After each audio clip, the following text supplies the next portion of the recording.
میں سب سے پہلے یہ کہنا چاہتا ہوں کہ کل کا دن اور آج کا دن دو تاریخیں جو ہیں پاکستان کی تاریخ میں سیاہ ترین دن ہیں، جن میں کہ ایک آئینی امینڈمنٹ بظاہر پاس کی گئی ہے اور جس نے آئین کا حلیہ بگاڑ دیا، جس نے عدلیہ کو بے بس اور کمزور کیا اور اس پر بے شمار حملہ ہوا ہے اس آئینی ترمیم میں۔ لہذا ہم وکلا اس آئینی ترمیم کو مکمل طور پر مسترد کرتے ہیں۔ ہم سمجھتے ہیں یہ آئینی ترمیم جو ہے یہ ایکسٹرا کانسٹیٹیوشنل ہے۔ یہ جو ہے دوسری بات، یہ آئینی ترمیم آئین کے بنیادی ڈھانچے کے خلاف ہے۔ یہ آئینی ترمیم ہو نہیں سکتی کیونکہ آئینی ترمیم کے لیے ضروری ہے کہ آئین کے بنیادی مقاصد اور بنیادی فیچرز اور بنیادی ڈھانچے کے مطابق ہو۔ یہ آئینی ترمیم بالکل اس کے برعکس ہے۔ یہ کم از کم دو بنیادی جو ڈھانچے کے اور فیچرز ہیں، یعنی انڈیپینڈنس آف جوڈیشری اور سیپریشن آف پاورز، اس کے برعکس ہے۔ اس کے بارے میں سپریم کورٹ کی 17 ججز کی ججمنٹ موجود ہے کہ ایسی ترمیم جو ہے وہ غیر آئینی سمجھی جائے گی اور وہ آئین کا حصہ نہیں بن سکتی، اور ان کے پاس اختیار ہے کہ اس کو اسٹرائک ڈاؤن کر دیں۔ تو اس لیے ہم وکلا آئین کے سپاہی ہوتے ہوئے ہم پر فرض ہے کہ ہم آئین کا تحفظ کریں، ہم اس کے تحت عدلیہ کا تحفظ کریں، اور لہذا میں یہ کہنا چاہوں گا ہم سب اکٹھے ہوئے ہیں، ہم سب میں کنسنسس ہے کہ ہم انشاءاللہ تعالی ملک کی تحریک چلائیں گے وکلا کی، تاکہ یہ بدنما دھبا جو حملہ کیا جا رہا ہے اس کو ہم روکیں گے۔ تیسری بات میں یہ کہنا چاہوں گا کہ اس کا پاس کرنے کا طریقہ کار بھی غیر آئینی تھا۔ آپ جانتے ہیں کہ یہاں پر نمبر پورے کیے گئے ہیں، کسی کو اغوا کر کے، کسی کو پر جبر کر کے، کسی کو اٹھا کے ہمارے سامنے میرے سامنے سینٹ میں دو لوگ ایک بیچارے کو اٹھا کے کراچی سے کہیں ویل چیئر پہ لے کے آئے ہیں، ایک خاتون کو اسی طرح سختی کر کے لے آئے ہیں۔ تو یہ ہم سمجھتے ہیں کہ یہ ووٹ کاؤنٹ ہی نہیں ہو سکتے تھے۔ اگر وہ ووٹ نکال دیے جائیں جو کہ ہارس ٹریڈنگ کی وجہ سے دیے گئے ہیں تو پھر یہ آئین کا نمبر پورا نہیں ہوتا۔ اسی طرح نیشنل اسمبلی میں پی ٹی آئی کے 5 ارکان کو، جن کو کئی دن سے غائب کیا ہوا تھا، کہیں چھپا کے رکھا ہوا تھا، ان کے رشتہ داروں کو اٹھایا جا رہا تھا، ان کو کل لایا گیا اور ان کے 5 ووٹوں سے کہیں جا کے 1 نمبر سے ان کا نمبر پورا ہوا۔ اس لیے اگر وہ 5 بھی کاؤنٹ نہیں ہو سکتے، اسی طرح سینٹ میں جو 2 بی این پی کے جو ممبر ہیں، جس کو اختر مینگل صاحب نے یہ کہا تھا کہ یہ ووٹ نہیں دیں گے، وہ بھی آئین کے برخلاف ہوا ہے۔ اور اس میں بہت افسوسناک بات یہ ہے کہ اس میں قاضی صاحب کا، موجودہ چیف جسٹس کا ایک بہت افسوسناک کردار ہے۔ انہوں نے بے وقت ایک ریویو پیٹیشن جو کہ 2 سال پینڈنگ تھی 63A کے بارے میں، اس کو لگا کے ہارس ٹریڈنگ کا رستہ کھولا تاکہ ان کو اجازت دی جائے کہ آپ ہارس ٹریڈنگ کریں اور اپنے نمبر پورے کریں۔ یہ ججمنٹ جو ہے ہر لحاظ سے قابل مذمت ہے اور اس پر عمل درآمد بالکل نہیں ہو سکتا، اور ہم انشاءاللہ تعالی اس ججمنٹ کو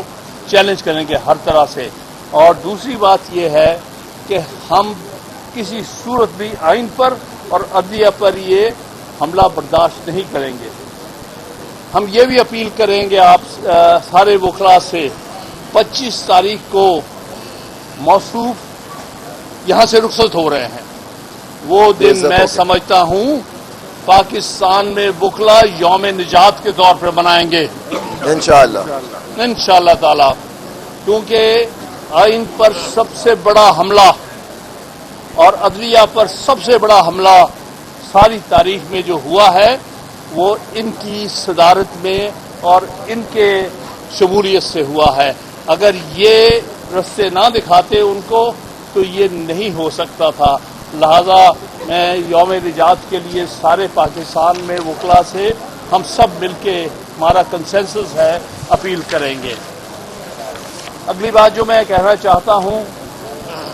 باقی ہمارے دوست ایڈ کریں گے،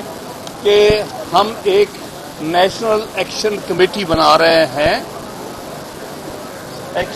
یہ تحریک چلانے کے لیے، جس طرح ہم نے 2007 میں بنائی تھی، جس طرح ہم نے 2002 میں بنائی تھی LFO کے اگینسٹ، اور جس طرح چیف جسٹس کے خلاف جو اقدامات ہوئے تھے 2007 میں، اس کے خلاف اسی طرح آج پھر ایسا معاملہ ہے جس میں آئین اور قانون کی دھجیاں اڑ رہی ہیں۔ ہم ایک ایکشن کمیٹی بنائیں گے جس میں ہائی کورٹ بار ایسوسی ایشن کے سارے صدور ہوں گے، جس میں پاکستان بار کونسل کے ممبرز ہوں گے، جن میں سپریم کورٹ بار ایسوسی ایشن کے سابقہ صدور ہوں گے،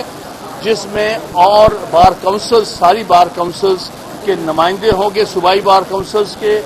جس میں ایکٹیوسٹ ہوں گے جو پہلے آفس ہولڈر رہے ہیں، اور ہم فائنلائز جلد کر کے انشاءاللہ ان کی میٹنگ کال کر کے ایک سارے پاکستان میں کال دیں گے کہ ہم نے یہ موومنٹ کیسے آگے لے کے جانی ہے، اور اس میں ہم نے human rights societies, civil society اور بھی جو لوگ ایکٹیوسٹ ہیں، کیونکہ آپ نے دیکھا ہوگا آج بہت لوگوں نے اس کو کنڈیم کیا ہے وکلا کے علاوہ، لیکن چونکہ ہراول دستہ وکلا ہے، کیونکہ آئین کا تحفظ کرنا ہمارا پہلا فرض ہے، عدلیہ کو تحفظ دینا ہمارا پہلا فرض ہے، لیکن ہم ساتھ ساتھ امید کریں گے کہ ہماری عدلیہ بھی،